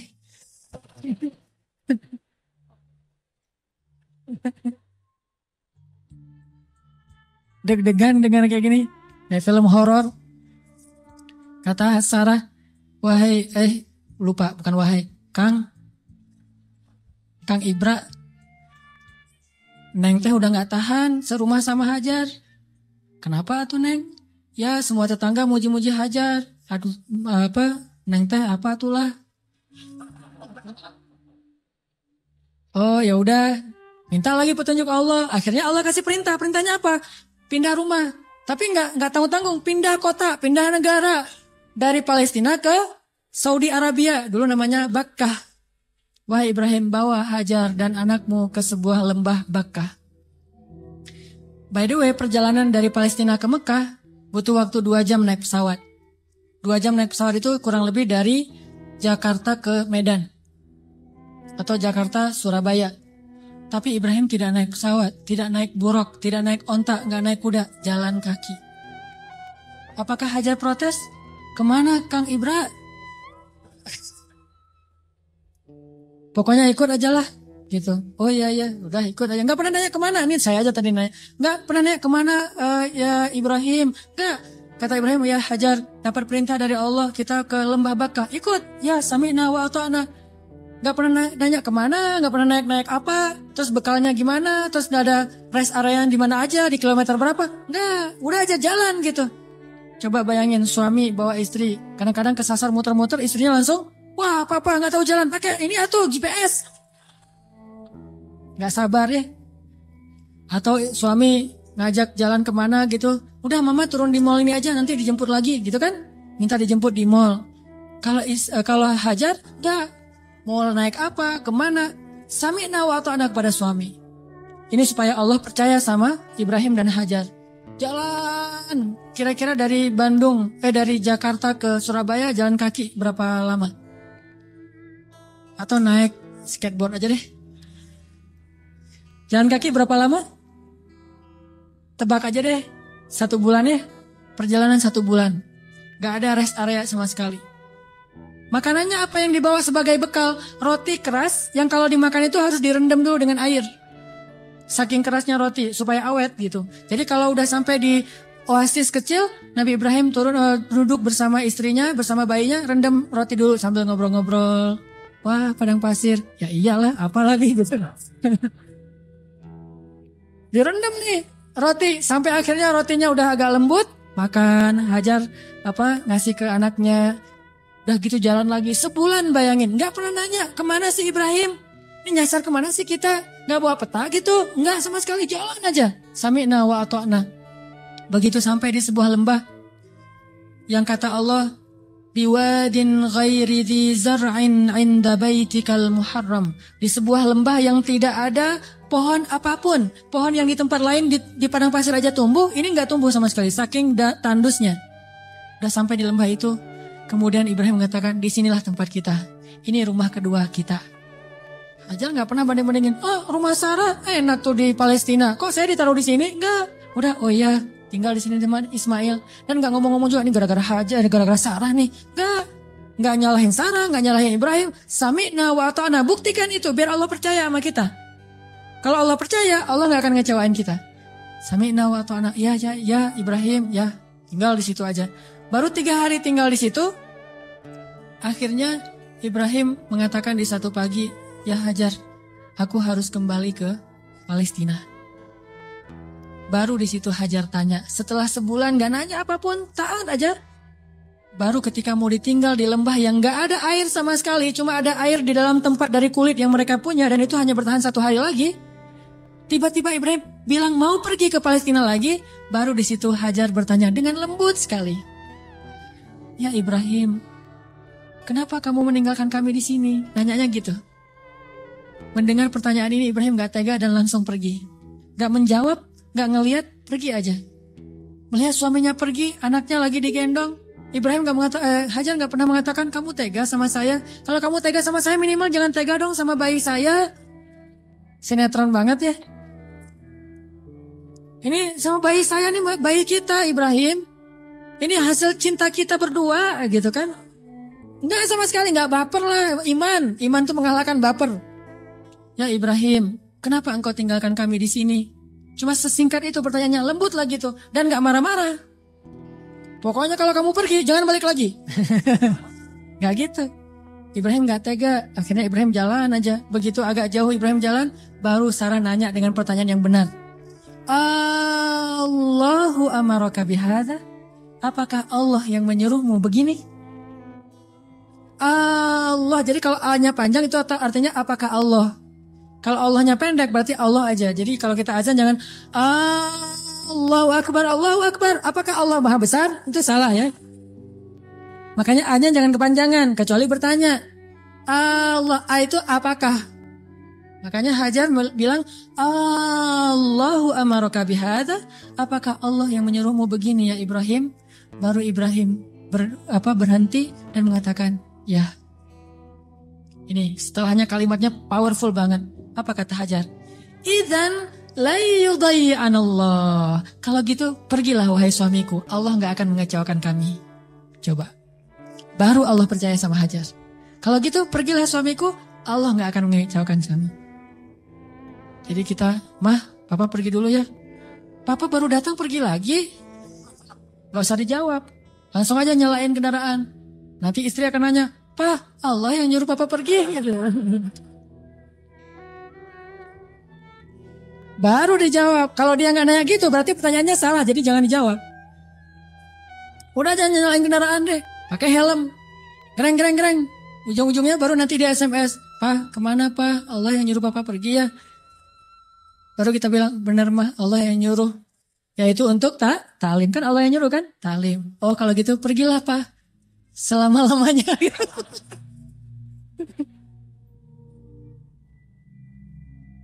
Allah gak akan mengecewakan kami, kata Hajar teh. Idzan la yudayyi'anallah. Kalau gitu Allah tidak akan mengecewakan kami. Itu kata kuncinya tuh. Dan itu gak ngomong dengan gombal ke Allah. Allah Maha tahu isi hatinya Hajar radhiyallahu anha. Makanya Allah percaya banget sama Hajar. Akhirnya pergilah Ibrahim. Gak ngomong, ya suamiku jangan lupa kirim SMS ya. Udah sampai di mana kan khawatir gitu. Jangan lupa kirimin bekal setiap bulan. 10 juta aja, gak usah banyak-banyak. Gak ada bekal. Tahu berapa lama Ibrahim meninggalkan Hajar di situ? 13 tahun. Gak ada kabar, gak ada apa-apa. 13 tahun. Kalau kita mah baru keluar 13 jam mungkin. Wah, udah curiga nih. Gak pulang-pulang 13 jam. Jangan-jangan pingsan lagi. 13 tahun gak pulang-pulang. Hajar ditinggalkan dengan air hanya bertahan 1 hari aja. Udah gitu Hajar gendong anaknya Ismail tinggal di situ berdua aja di tengah padang pasir. Gelap banget kalau malam dingin, kalau siang panas banget. Dinginnya itu saya karena lama tinggal di padang pasir. Gini-gini saya ini orang padang pasir ya. Jadi kalau malam dinginnya tuh sampai kayak jarum nusuk-nusuk ke kulit. Itu di padang pasir. Dinginnya malam. Kalau pagi, kalau siang panasnya itu kayak kita dibakar. Ekstrim, bawa bayi. Hari pertama masih aman, masih bisa minum, rotinya direndam. Hari kedua habis air, Ismail menangis. Panik kan? Ini gimana nih? Air cari di mana? Lari-lari yang kita tahu, naik ke atas bukit. Di mana ada burung yang kalau ada burung berarti pertanda ada air. Nggak ada burung, tapi ngelihat genangan air, turun lari. Karena pengen mendapatkan air buat anaknya yang masih kecil. Sayang banget sama Ismail. Pas turun lari ternyata nggak ada apa-apa. Naik lagi ke bukit berikutnya namanya Marwah. Turun mondar-mandir. Kenapa sampai 7 kali di tempat yang sama saking paniknya? Ismail terus dari kejauhan terdengar suaranya menangis. Pas Hajar sampai di bukit Marwah, suara tangisan itu hilang. Mulailah Hajar was-was dan khawatir. Jangan-jangan Ismail sudah meninggal karena kehausan. Akhirnya Hajar berlari ke arah Ismail. Ketika dia mendekat, dia melihat seorang laki-laki bertubuh yang gagah gitu. Dia pakai baju jubah berwarna putih, dia pakai sorban berwarna putih seperti saya pulang dari masjid. Malaikat, kalau ini malaikat beneran. Kalau tadi kata anak kecil, oh malaikat lewat gitu. Kalau ini malaikat beneran dan dia memberi minuman kepada Ismail. Dialah Jibril alaihissalam. Tapi Hajar kan nggak tahu itu Jibril, dikirain orang yang mau perdagangan manusia atau apa gitu. Datang Hajar ke arah Ismail. Tiba-tiba laki-laki itu menghilang. Namanya juga malaikat, kling gitu aja hilang gitu. Udah hilang, dilihat di bawah kaki Ismail ada mata air yang kita sebut Zam-Zam. Minumlah, mulailah peradaban di situ. Dan Zam-Zam ini mata air paling ajaib di dunia. Paling berkah, seberkah susu ibu kepada anaknya. Kenapa saya bilang berkah? Dia keluar sesuai dengan kebutuhan. Ketika jamaah haji ramai di kota Mekah sampai 3 juta orang, mereka tidak kekurangan air Zam-Zam. Masing-masing minum setiap datang ke masjid, minum Zam-Zam. Pulang dari masjid, minum Zam-Zam. Pulang ke kampung halaman, bawa Zam-Zam 1 liter, 5 liter, 10 liter. Kan? 3 juta orang, tapi nggak pernah kurang dan nggak pernah kering air Zam-Zamnya. Keluar terus untuk 3 juta orang. Begitu musim haji selesai, Zulhijjah berlalu, berganti dengan bulan Muharram, di stoplah haji dan belum dibuka visa umroh. Sehingga Mekah sepi. Kalau kita umroh di waktu itu, yaitu umroh transit, kita bisa cium Hajar Aswad setiap kali kita putaran tawaf, saking sepinya. Tapi air Zam-Zam tidak membanjiri kota Mekah. Kalau lagi rame, keluar banyak. Kalau lagi sedikit, keluar sedikit. Air yang sangat berkah, keajaiban dari Allah. Akhirnya tinggallah di situ. Yang luar biasa, 13 tahun tidak dijenguk oleh suaminya, Hajar nggak pernah ngejelek-jelekin ayahnya Ismail di hadapan Ismail. Kamu harus tahu, kamu nggak boleh seperti ayahmu nanti kalau udah gede. Enggak sama sekali. Ini imajinasi sejarah ya, biar kita tahu gimana sebenarnya Hajar. Saya nggak, walaupun ini agak herai tapi serius. Biar kita kebayang gimana solehahnya Hajar. Kan bisa aja normalnya perempuan akan bilang, pokoknya mama kecewa banget. Jangan sampai kamu mengulangi ini kepada istrimu. Hati perempuan. Gak pernah ngomong kayak gitu. Padahal pantas gak sih Hajar kecewa? Pantas ya, 13 tahun gak ada berita. Dan secara fikih itu udah bisa meminta cerai loh.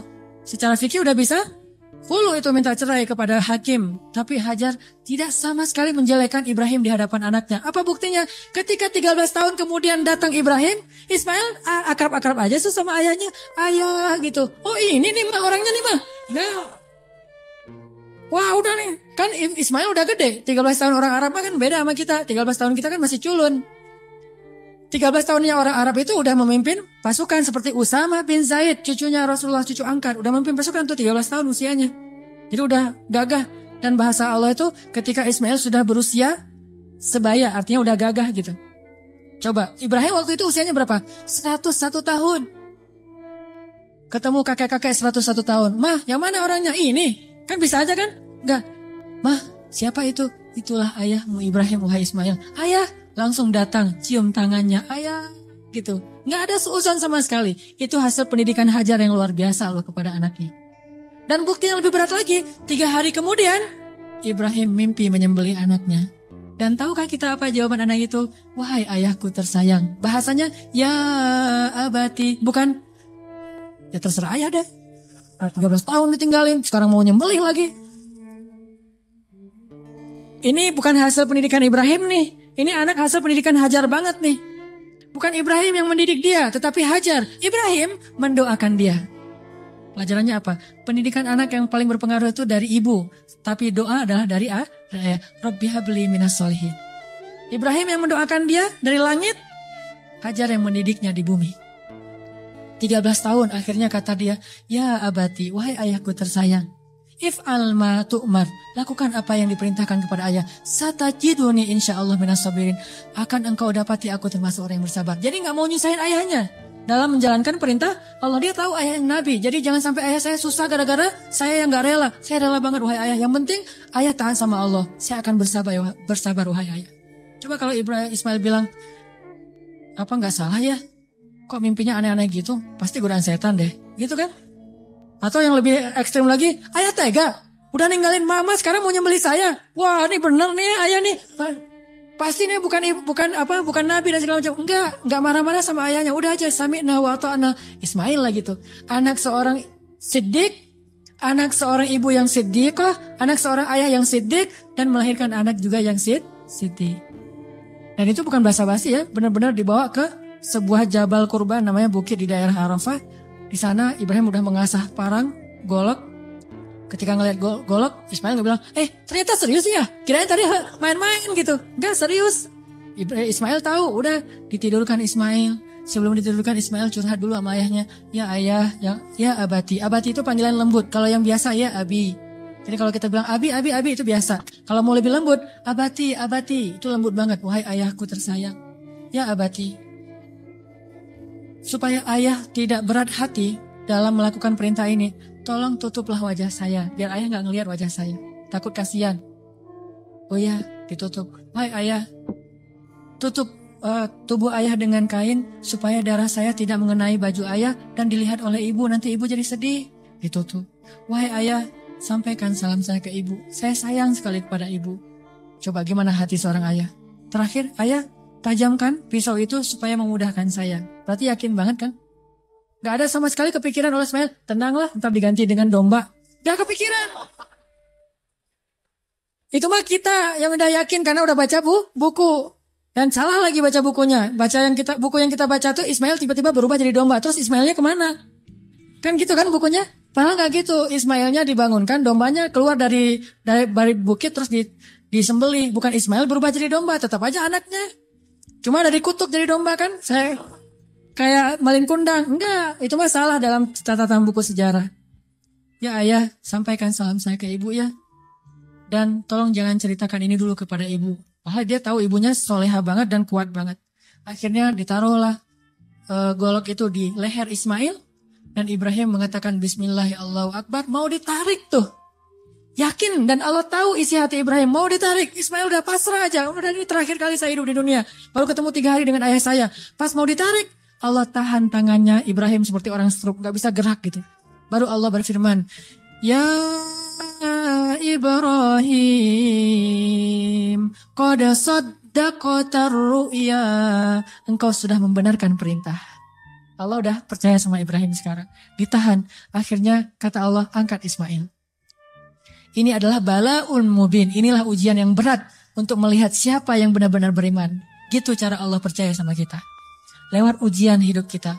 Lewat masalah-masalah kita. Apakah kita masih yakin sama Allah?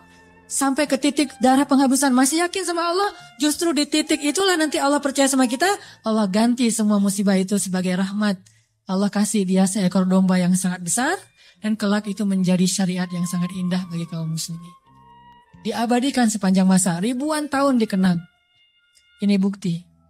Maka buat Allah percaya sama kita, maka Allah gak akan mengecewakan kita. Ingat kata-kata Hajar, la yudayyi'anallahu idzan.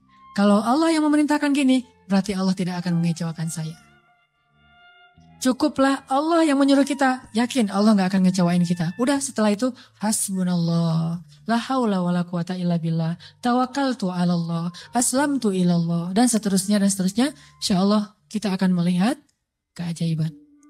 Itu aja teman-teman yang dirahmati Allah. Mudah-mudahan kita menjadi orang yang bisa selalu mengandalkan Allah dalam hidup kita. Sampai Allah percaya sama kita, lalu Allah menunjukkan keajaiban dalam setiap urusan kita. Marilah kita tutup dengan berdoa. Semoga ilmu yang sederhana yang baru kita dapatkan benar-benar menambah semangat kita untuk lebih yakin kepada Allah Subhanahu wa taala. A'udzu billahi minasy syaithanir rajim. Bismillahirrahmanirrahim. Allahumma lakal hamdu wa lakal syukru ya rahim. Lakal hamdu wa lakal syukru ya karim. Lakal hamdu wa lakal syukru ya arhamar rahimin. Allahumma ilaika aslamna wa bika amanna wa alaika tawakkalna wa bika khasamna wa ilaika anabna ya rabbal alamin. Ya Rabbal Alamin. Ya Rabbal Alamin. Allahumma anta Rabbuna la ilaha illa anta khalaqtana wa nahnu ibaduka ya khaliq ya khaliq ya khaliq ya raziq. Allahumma aslamna ilaik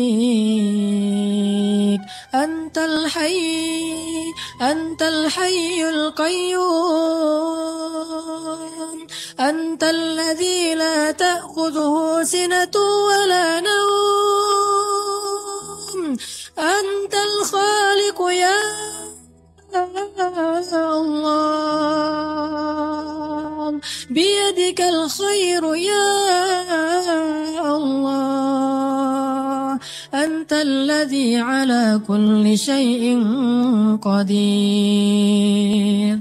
Ya Allah, segala kebaikan ada di tangan-Mu ya Allah.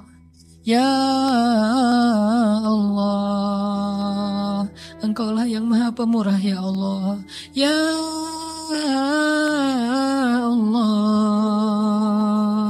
Engkaulah yang maha pengasih ya Allah. Ya Allah, tidak ada yang susah dan sulit bagimu ya Allah. Engkau maha kuasa atas segala sesuatu ya Allah. Engkau hanya mengatakan kun, maka segalanya menjadi seperti kehendak-Mu ya Allah. Ma syi'ta kan wa man lam tasha lam yakun ya Allah. Apa yang Engkau kehendaki pasti terjadi, dan apa yang tidak Engkau kehendaki tidak akan terjadi ya Allah. Kami yakin kepada kebesaran-Mu ya Allah. Kami yakin tidak ada hal yang mustahil bagimu ya Allah. Tidak ada hal yang mustahil satupun di muka bumi ini, di langit dan di bumi bagimu ya Allah. Engkaulah yang telah menciptakan langit yang maha luas, yang bahkan kami belum tahu di mana tepi dari langit itu ya Allah. Engkaulah yang telah menciptakan bintang-bintang yang sangat banyak, bahkan kami tidak sanggup menghitung jumlahnya ya Allah. Engkaulah yang telah menciptakan Setiap butir-butir yang ada di dalam tanah, yang kemudian tumbuh menjadi tanaman, menjadi pohon yang besar, lalu memberikan buah-buah yang ranum kepada kami. Engkaulah yang telah memberikan janin di dalam rahim para perempuan-perempuan yang Engkau kehendaki, yang dengan itu Engkau menciptakan manusia dengan bentuk yang sempurna. Engkaulah yang maha kuasa atas segala sesuatu, ya Allah. Engkau memberikan rezeki kepada siapa yang Engkau kehendaki. Tidak ada yang bisa menghalanginya, tidak ada seorang pun, ya Allah. Engkau punya segala cara, bahkan kadang Engkau tidak perlu cara untuk memberikan kebaikan kepada hamba-Mu. La haula wa la quwata illa billah. Tidak ada daya dan upaya kecuali Engkau, ya Allah. Tidak ada daya dan upaya bagi kami kecuali dengan pertolongan dari-Mu, ya Allah. Iyyaka na'budu wa iyyaka nasta'in. Wa iyyaka nasta'in. Wa iyyaka nasta'in.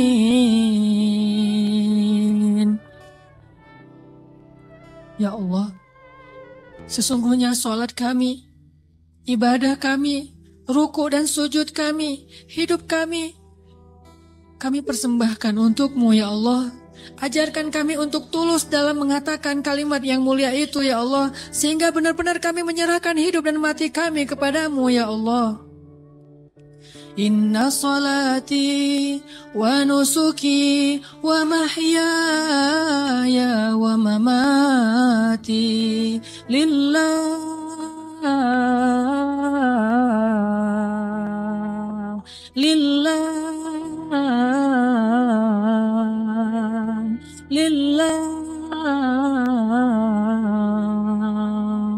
wa mahyaya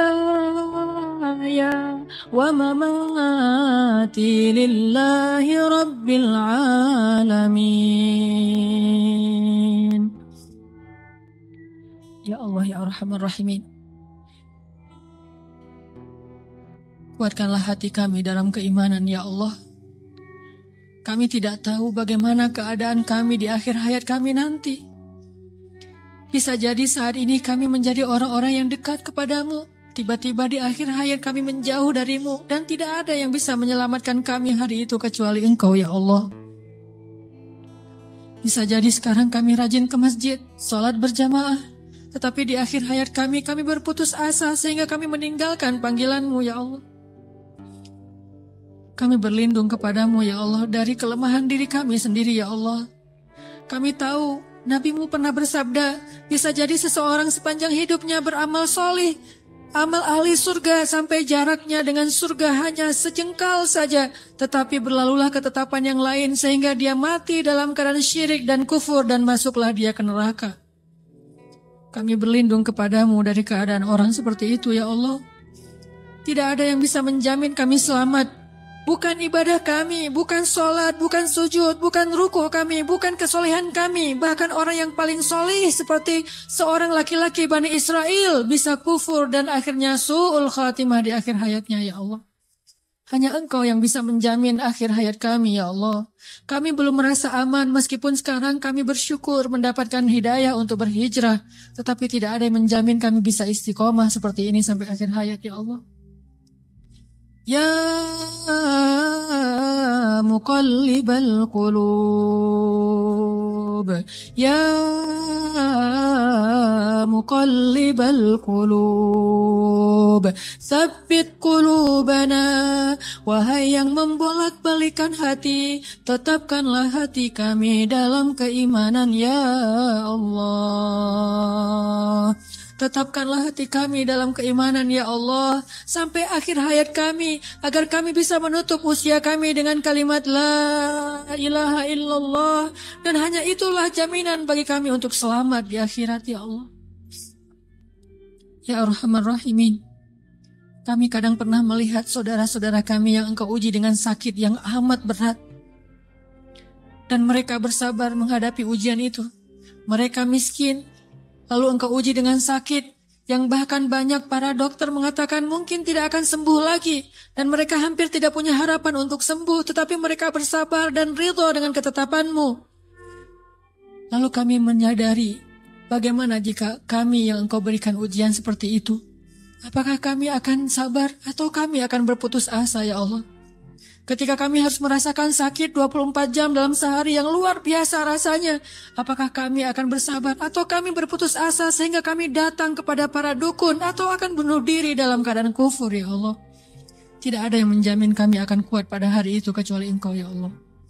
Wahai yang menggenggam hati hamba-hambanya, genggam eratlah hati kami dalam kasih sayang dan hidayah-Mu, ya Allah. Kami berserah diri kepada-Mu, ya Allah. Ya Arhamar Rahimin, jangan biarkan kami tergelincir ketika kami mendapatkan ujian-ujian yang sesungguhnya ujian itu agar Engkau percaya kepada keimanan kami. Sadarkanlah kami selalu, agar kami selalu percaya bahwa ujian adalah agar kami membuktikan keimanan kami kepadamu, sehingga kami bisa bertahan dalam ujian itu, ya Allah. Kuatkanlah kesabaran kami, ya Allah. Lapangkanlah dada kami, ya Allah. Bimbinglah pikiran kami agar selalu berhusnuzon kepadamu dan kepada hamba-Mu, ya Allah. Ya Arhamar Rahimin, bantulah kami dalam segala masalah kami, ya Allah. Engkaulah yang maha pemberi rezeki, limpahkanlah rezeki yang halal bagi kami, ya Allah.